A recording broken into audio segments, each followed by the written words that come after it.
Mr. President, the House Republican leadership's plan that is now out and people have taken a look at it, it's a plan to advance an extreme piece of legislation, and it's nothing more than a blatant attack on bipartisanship.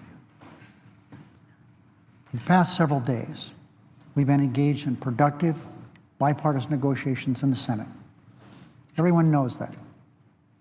We've been working across party lines and making steady progress to achieve an agreement that reopens the government, protects the full faith and credit of our great country, and opens talks to put this country on a firm fiscal footing. Everyone needs to know that the measure under discussion in the House is no part of what we've negotiated here in the Senate. Mr. President, the debt is here. The deadline is looming.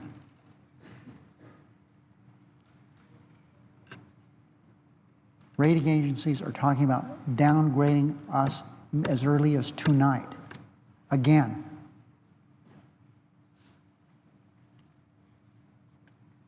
I know I speak for many of us who've been working in good faith when I say that we felt blindsided by the news from the House. But this isn't the first time. Extremist Republicans in the House of Representatives are attempting to torpedo the Senate's bipartisan progress with a bill that can't pass the Senate, and won't pass the Senate. The House measure would take away the President's fundamental authority. It's been in existence for as long as political science can remember. It's been in place for decade after decade after decade to prevent a catastrophic default on the nation's bills. Out of spite, Tea Party Republicans are trying to take authority away from President Obama.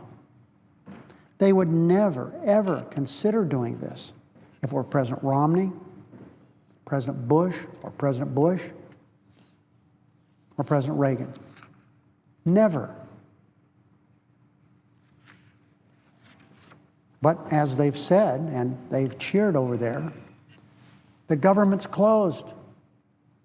We don't mind defaulting on the debt. It's good for the country. That's what they've said. Their legislation would also make unacceptable major changes to Obamacare.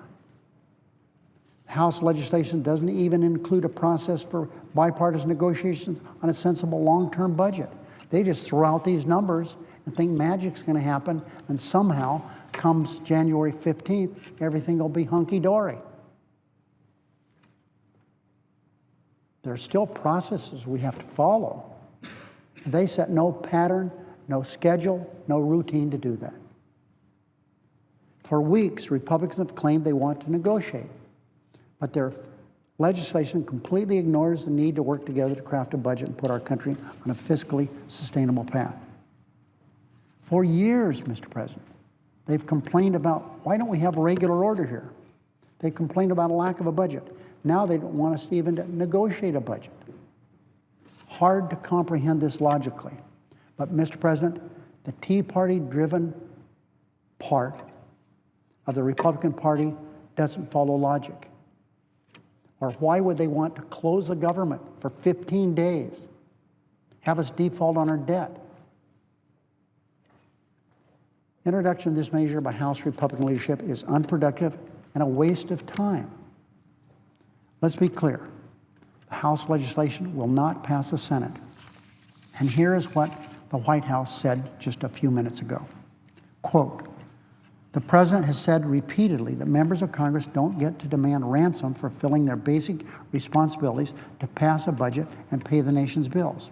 Unfortunately, the latest poll from the House Republicans does just that in a partisan attempt to appease a small group of Tea Party Republicans who forced the government to shut down in the first place."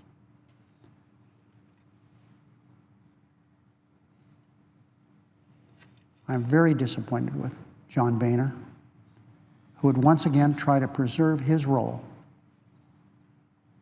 at the expense of the country. I've worked hard to rise above partisanship and find common ground in the Senate. And, Mr. President, we've done that together for the good of the nation. This is much bigger than the senator who's presiding from the state of Hawaii, or the assistant leader who's to my side. This is much bigger than that. It's much bigger than me. It's much bigger than two senators who are here from Connecticut. We have the senator who's chairman of the Budget Committee, Senator Murray. It's bigger than her. It's bigger than the senior senator from New York, Senator Schumer, who's on this floor. Mr. President, we have to start working together for our country. That's what we've been trying to do. This is so disappointing. On the eve of financial destruction for this great country, and that's what it is, to appease a small group of people over there. I'm so disappointed.